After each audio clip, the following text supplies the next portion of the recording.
Hello everyone, welcome to my channel. तो आज मैं लेके आई हूँ आरआरबी पीओ फर्स्ट शिफ्ट का 3 अगस्त आज जो एग्ज़ाम हुआ है अभी अभी उसका एनालिसिस, कितने अटैम्प्ट सेफ थे और कैसा लेवल था पेपर का, मतलब all information about first shift exam. तो स्टार्ट करते हैं सबसे पहले क्वांट से। ओवरऑल एग्ज़ाम का लेवल जैसे सारे स्टूडेंट्स बता रहे हैं इजी टू मॉडरेट था। इसमें रीजनिंग थोड़ी इजी थी और क्वांट थोड़ा सा डिफ़िकल्ट था। इसमें सेफ अटैम्प्ट ओवरऑल जितने भी स्टूडेंट्स से मैंने पूछा है या जिन्होंने मुझे बताया, लगभग 62 से 65 के बीच जिसने भी अटैम्प्ट किए हैं वो गुड अटैम्प्ट्स हैं। तो सबसे पहले बात करते हैं क्वांट की। क्वांट में 3 DI आई थी, 2 तो नॉर्मल DI थी, एक कैसलेट थी। और उसमें पहली DI आई थी पाई चार्ट की, ये आई थी 6 मार्क्स की, यानी कि 6 नंबर की, यानी कि 6 क्वेश्चन थे पाई चार्ट वाली DI में। Pie chart double pie chart था।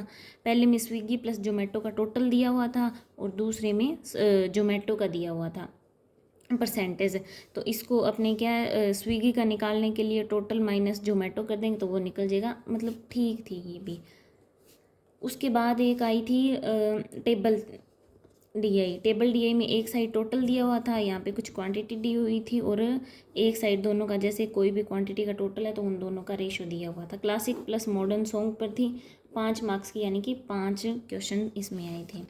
उसके बाद बात करते हैं कैसलेट की। कैसलेट आई थी 5 मार्क्स की। इसमें बॉयज़ प्लस गर्ल्स करके ऐसे टेबल बन रही थी, यानी कि यहाँ पे total then boys and girls ऐसे करके। अभी इतना हार्ड लेवल नहीं था पर फिर भी कैसलेट थोड़ा सा टाइम टेकिंग होती है तो इसलिए ठीक था। उसके बाद 6 अप्रोक्सीमेशन, ये आप देख सकते हो, मतलब 6 अप्रोक्सीमेशन के तो फ्री के नंबर होते हैं।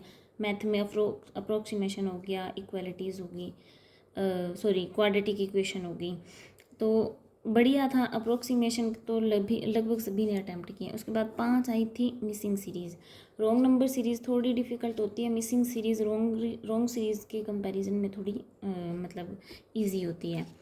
उसके बाद बात करते हैं अर्थमेटिक की।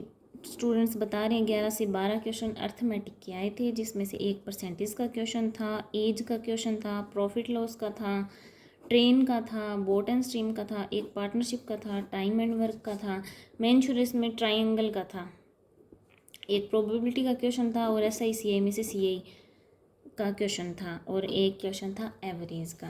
तो ये तो पूरा हो गया अपना क्वांट का। इसके बाद अपनी बात करते हैं रीजनिंग की। रीजनिंग का इजी आया था। नॉर्मल पेपर जैसे अपने मॉक टेस्ट में लगाते थे वैसा ही सेम पेपर आया। इसमें बताया जा रहा है कि 3 से 4 क्वेश्चन तो सिलॉक्स के आए थे। इसमें 3 स्टेटमेंट 2 कंक्लूज़न वाले, जो नॉर्मल अपने लगभग मॉक टेस्ट में यही आते हैं। अभी 3 स्टेटमेंट दिए होते हैं, 2 कंक्लूज़न दिए होते हैं। फिर 3 से 4 इक्वलिटी आई थी। इक्वलिटी कोमा वाली थी, 1 कोमा। 4 क्वेश्चन में 3 या 2-3 क्वेश्चन में 1 कोमा बता रहे हैं, एक आधे क्वेश्चन में स्टूडेंट डबल कोमा बता रहे हैं। उसके बाद ऑर्डर रैंकिंग के 2 क्वेश्चन आए थे, ब्लड रिलेशन के 3 क्वेश्चन आए थे।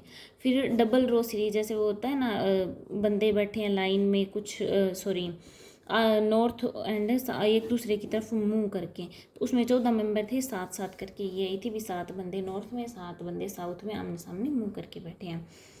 फिर उसके बाद फ्लोर और फ्लैट वाला आया था, जिसमें 5 फ्लोर दिए हुए थे एंड 1 और 2 फ्लैट दिए हुए थे, ऐसे करके ये पज़ल। फ्लोर वाली पज़ल मैं देखूँ तो पर्सनली मुझे ऐसा लगता है कि थोड़ी सी डिफ़िकल्ट होती है बाकी कोई भी पज़ल से। उसके बाद एक आई थी मंथ बेस्ड पज़ल 5 मार्क्स की। फिर उसके बाद आई थी कुछ बंदे नॉर्थ की तरफ, कुछ बंदे साउथ की तरफ, एक लीनियर, यानी कि लीनियर अरेंजमेंट का क्वेश्चन आया था विद प्रोफेशन, यानी कि उनको कोई फ्रूट पसंद था। प्रोफेशन जैसे कह सकते हैं किसी को कुछ पसंद है या कोई किसी जॉब में है, पर इसमें आया था बंदे प्लस फ्रूट का नेम। उसके बाद एक क्वेश्चन मीनिंगफुल वर्ड का, ये तो मतलब सो ऑब्वियस है, आता ही आता है क्वेश्चन मीनिंगफुल वर्ड का। और उसके बाद एक नंबर बेस्ड क्वेश्चन, जैसे कई बार तो ABCD ऐसे करके दे देते हैं, इसमें मतलब लेफ़्ट से कितने राइट से वर्ड मतलब गिनने होते हैं जितने अल्फ़ाबेट में आते हैं। तो ये आया था नंबर बेस्ड, यानी कि 1 2 3 4 ऐसे करके दिया हुआ था, तो लेफ़्ट और राइट से इसके देखने थे भी कितने वर्ड बन रहे हैं।